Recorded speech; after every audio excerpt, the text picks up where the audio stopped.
Warren Hastings British east India company के पहले governor general थे और उनका कार्यकाल भारतीय उपमहाद्वीप के इतिहास में एक महत्वपूर्ण मोड़ लेकर आया।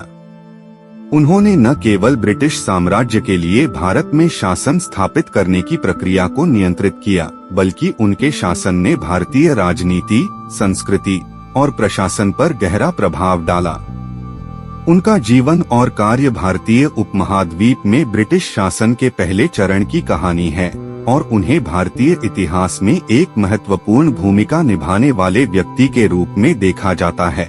एक प्रारंभिक जीवन और शिक्षा। वॉरेन हेस्टिंग्स का जन्म 6 दिसंबर 1732 को इंग्लैंड के एक छोटे से शहर किलवर्थ, पिन्सवेस्ट में हुआ था।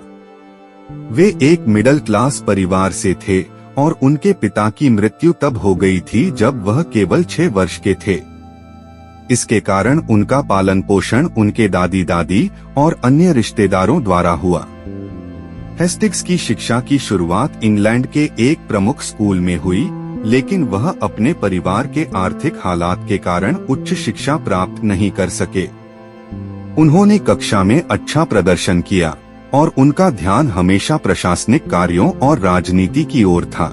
इस कारण उनकी यात्रा ब्रिटिश साम्राज्य में काम करने की ओर बढ़ी। वॉरेन हेस्टिंग्स को भारतीय उपमहाद्वीप के बारे में अधिक जानने का उत्साह था और 1750 में उन्होंने ईस्ट इंडिया कंपनी में एक पेशेवर के रूप में शामिल होने का निर्णय लिया। यह कदम उनके जीवन का निर्णायक मोड़ साबित हुआ। ईस्ट इंडिया कंपनी ने उन्हें भारत भेजा, जहां वे धीरे धीरे प्रशासन में अपनी जगह बना पाए। 2 ईस्ट इंडिया कंपनी में प्रवेश और प्रारंभिक भूमिका। वॉरेन हेस्टिंग्स 1750 में ईस्ट इंडिया कंपनी में एक सरकारी कर्मचारी के रूप में शामिल हुए थे। उन्हें पहले बेंगलोर में एक छोटे प्रशासनिक पद पर कार्य करने का अवसर मिला। इसके बाद वे मुगल साम्राज्य के अधीन बंगाल और बिहार में प्रशासनिक कार्यों में सक्रिय रूप से शामिल हुए। इस दौरान उन्होंने भारतीय समाज और संस्कृति को गहरे से समझा। बंगाल में हेस्टिंग्स को एक उच्च प्रशासनिक पद मिला, जहां उन्होंने स्थिरता और न्याय के लिए कई पहल की। बंगाल में उनकी नियुक्ति के बाद उन्होंने कई कड़ी नीतियां बनाई, जिनका उद्देश्य कंपनी के लाभ को बढ़ाना था। वॉरेन हेस्टिंग्स ने भारतीय प्रशासन में कई सुधार किए, जिसमें भारतीय शाही परिवारों से संबंधित विवादों का समाधान करना और स्थानीय नेताओं के साथ कूटनीतिक संबंध स्थापित करना शामिल था। उनके इन प्रयासों के कारण कंपनी का प्रशासन मजबूत हुआ। 3 गवर्नर जनरल के रूप में नियुक्ति और शासन की शुरुआत। 1773 में ईस्ट इंडिया कंपनी ने वॉरेन हेस्टिंग्स को गवर्नर जनरल के रूप में नियुक्त किया। यह एक बड़ी जिम्मेदारी थी, क्योंकि उन्होंने भारत के प्रशासन को संभालने का कार्य किया और साथ ही ब्रिटिश साम्राज्य के लिए भारत में शासन स्थापित करने का प्रयास किया। हेस्टिंग्स ने भारतीय प्रशासन में सुधार करने के लिए कई योजनाएं बनाई।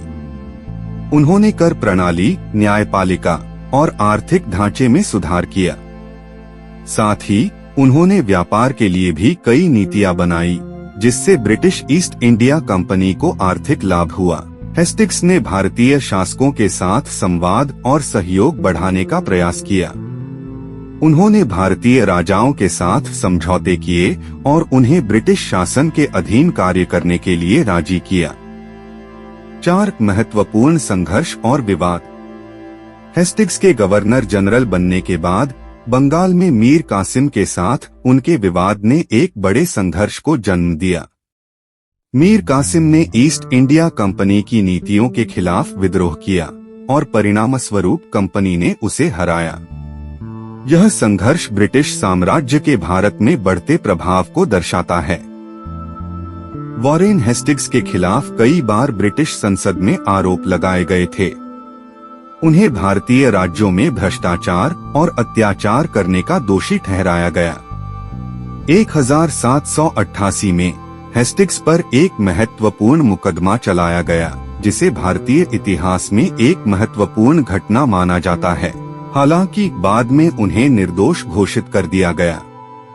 भारत के स्वतंत्रता संग्राम के नेताओं जैसे महात्मा गांधी और पंडित नेहरू ने हेस्टिंग्स के शासन को भारतीय समाज के लिए नकारात्मक माना था, क्योंकि उनके शासन में भारतीयों के अधिकारों का उल्लंघन हुआ था और ईस्ट इंडिया कंपनी के लिए लाभ ही प्रमुख था। 5. वॉरेन हेस्टिंग्स का कार्यकाल और भारतीय राजनीति पर प्रभाव। वॉरेन हेस्टिंग्स ने भारत में प्रशासनिक सुधारों को लागू किया। उन्होंने न्याय व्यवस्था में सुधार किए, जिससे भारतीय नागरिकों को कुछ हद तक न्याय मिल सका। साथ ही उन्होंने कंपनी की नीति में सुधार किया, जिससे ब्रिटिशों के साथ भारतीयों के संबंधों को बेहतर बनाने की कोशिश की। हेस्टिंग्स का शासन भारतीय संस्कृति और धर्म के प्रति सहिष्णु था। उन्होंने भारतीय धार्मिक संस्थाओं के संरक्षण के लिए कई कदम उठाए और भारतीयों के धार्मिक और सांस्कृतिक जीवन में हस्तक्षेप करने से बचने की कोशिश की। हेस्टिंग्स ने भारतीय प्रशासन में स्थिरता लाने के लिए कई प्रशासनिक उपाय किए। उन्होंने भारतीय समाज के विभिन्न वर्गों से संवाद किया और राज्य की स्थिरता बनाए रखने के लिए कदम उठाए। उनके समय में कंपनी ने भारतीय समाज में कई सुधार किए, हालांकि यह सुधार केवल कुछ वर्गों के लिए थे और इसका प्रभाव पूरी जनता पर नहीं पड़ा। 6. वॉरेन हेस्टिंग्स की विरासत। वॉरेन हेस्टिंग्स का कार्यकाल भारतीय उपमहाद्वीप में ब्रिटिश साम्राज्य की नींव रखने के लिए महत्वपूर्ण था। उनका शासन ब्रिटिश साम्राज्य के लिए एक स्थिर प्रशासनिक प्रणाली बनाने का प्रयास था, जो अगले 100 वर्षों तक भारतीय राजनीति और समाज पर प्रभाव डालता रहा।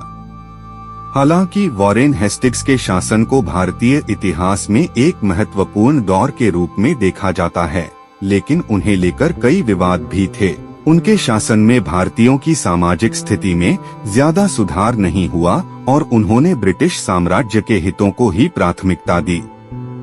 वॉरेन हेस्टिंग्स के योगदान को आज भी ब्रिटिश साम्राज्य के तहत शासन करने की एक मिसाल के रूप में याद किया जाता है। हालांकि भारतीय दृष्टिकोण से उनका शासन कई विवादों से घिरा रहा, फिर भी ब्रिटिश साम्राज्य के इतिहास में उनका नाम महत्वपूर्ण है। वॉरेन हेस्टिंग्स का जीवन और उनका शासन भारतीय इतिहास के एक महत्वपूर्ण चरण को दर्शाता है। उनके प्रशासनिक सुधारों, संघर्षों और विवादों ने भारतीय उपमहाद्वीप में ब्रिटिश साम्राज्य की स्थिति को प्रभावित किया।